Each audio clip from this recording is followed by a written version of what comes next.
ছেলের জন্য 6 packet biscuit আনা হয়েছে, কারণ ওর অভিযোগ ওর বিস্কুট থাকে না, আর ও এই বিস্কুটটা খেতে চায় না। মমস ম্যাজিক মানে মায়ের ভালোবাসা, মায়ের ম্যাজিক সব সময় সঙ্গে রাখবে। একদম, আমি আর রূপক এই বিস্কুটটা পছন্দ করি, মানে ডাইজেস্টিক বিস্কুটটা।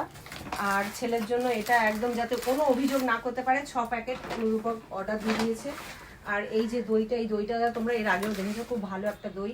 আর এটা পনির আছে, পনির বোধহয় 2 প্যাকেট না গো? হ্যাঁ হ্যাঁ, 2 প্যাকেট পনির, একটা কাশ্মীরি লঙ্কার গুঁড়ো, 2 প্যাকেট টোপা লঙ্কা, টোপা টোপা টোপা কুল হয়, টোপা লঙ্কা হয়, ঠিক আছে। আর এখানে রয়েছে ধনিয়া পাউডার। আচ্ছা, এখানে রয়েছে চিনি মানে সুগার, চিনি মানে সুগার সবাই জানে, মানে আমি একটু বোকা বোকা কথা বলে ফেলছি। এই যে আলুর জন্য বসেছিলাম, আর কাঁচা লঙ্কার জন্য বসেছিলাম, পনিরের জন্য বসেছিলাম। হলুদ ছিল, তাও একটা অর্ডার দিয়ে দিয়েছি, কারণ হলুদ তো সবসময়ই লাগে। তো চলো আর দেরি করবো না, রান্নাঘরে যাবো।